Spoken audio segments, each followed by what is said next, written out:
Olá, o meu nome é Ana Paula Pazinato, eu sou vice-presidente da Subcomissão de Arbitragem da Ordem dos Advogados do Brasil, do Distrito Federal. Também sou diretora científica da nossa Associação de Mediadores e Árbitros, também do Distrito Federal, e atualmente faço mestrado na Universidade de Brasília, aqui no nosso Brasil. Fiz algumas pesquisas em Portugal no ano de 2016, para dar continuidade às minhas pesquisas começadas lá no ano de 2013 a respeito da possibilidade de inserção da arbitragem tributária no nosso país. Como Portugal foi a pioneira dentro desse tema, dentro dessa matéria, eu fui para Portugal fazer as pesquisas neste ano de 2016. Eis a razão, para tanto, do meu tema do resumo submetido, que diz respeito a migração dos processos que estão no judiciário para a arbitragem em Portugal e um outro exemplo a ser seguido pelo Brasil. E qual a razão do foco dessa migração desses processos, desse decreto 81 de outubro de 2018? A razão é justamente esses números alarmantes de congestionamento e de morosidade que atabalhoam não só o nosso judiciário, mas também o judiciário português. Tanto que Portugal adota medidas, sejam elas trazer novos juízes, trazer equipes de juízes para que busque melhorar, solucionar medidas que busquem diminuir essa taxa de congestionamento, diminuir essa taxa de morosidade do judiciário.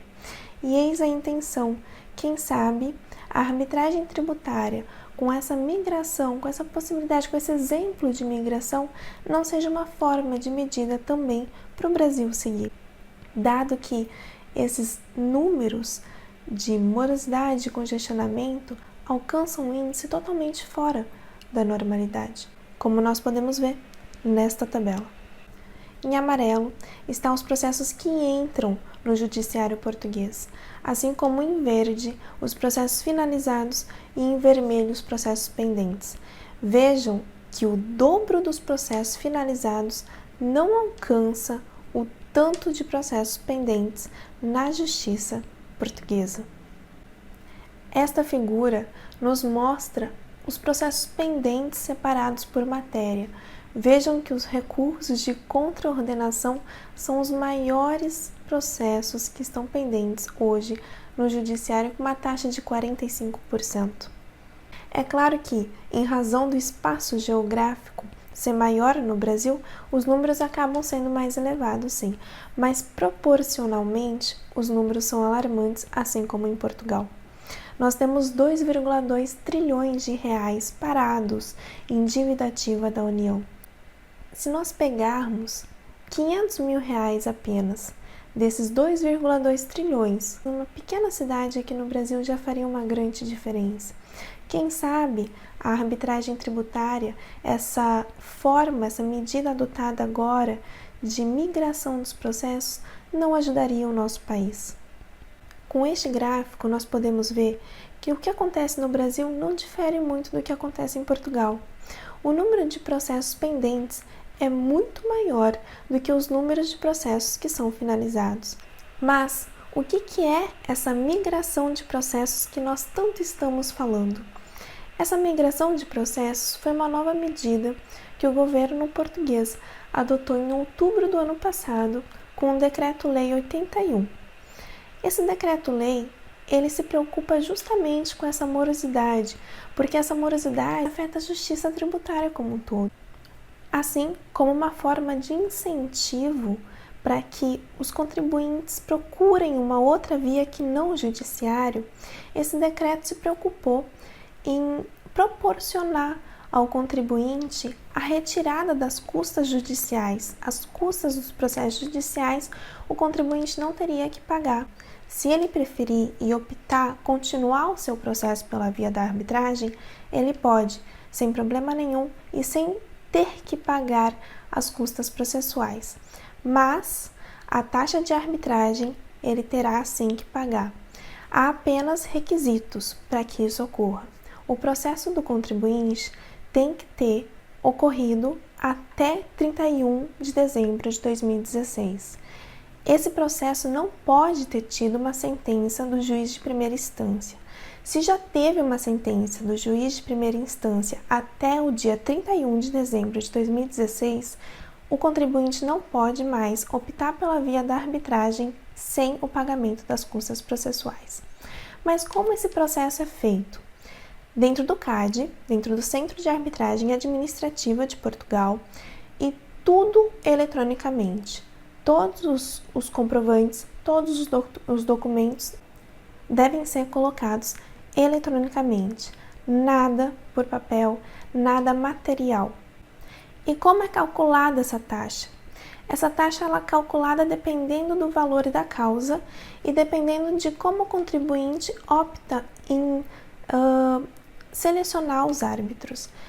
Se serão as partes quem irão escolher os árbitros, há uma taxa mínima de 6 mil euros e uma taxa máxima de 120 mil euros. Caso as partes falem assim, não, quem irá escolher o árbitro ficará a critério da Câmara do Centro de Arbitragem. Neste caso, haverá uma taxa mínima de 306 euros. Mas como inserir, qual a possibilidade que nós temos de trazer esse exemplo tão precioso para o nosso direito tributário brasileiro? Eis a questão. Nós não temos aqui no Brasil, infelizmente, a possibilidade de arbitragem tributária. Nós não temos nenhum enunciado prescritivo que verse a respeito de ser possível a arbitragem dentro da matéria tributária. E o principal óbice para essa questão é justamente a indisponibilidade do crédito tributário, que, ao meu ver, perante todas as pesquisas que eu fiz desde 2013, o crédito tributário não merece o caráter de indisponibilidade, porque se caso o crédito tributário realmente fosse indisponível aqui no Brasil, nós não teríamos o refis, nós não teríamos os parcelamentos, como nós falaremos no nosso artigo também submetido a este grandioso evento.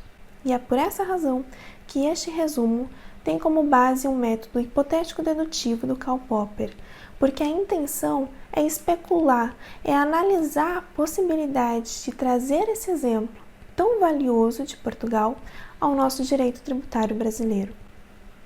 Por todo exposto, nós concluímos que o Brasil necessita urgentemente de uma lei ordinária disciplinando a respeito da arbitragem tributária, considerando que nós não temos qualquer óbice à sua inserção no direito tributário brasileiro hoje, mas, em razão de segurança jurídica, que sabemos hoje é necessário, precisa haver uma lei ordinária, e não apenas uma lei ordinária, mas também uma lei complementar. Nós concluímos que esse decreto 81 de outubro de 2018 é sim um grande exemplo a ser seguido.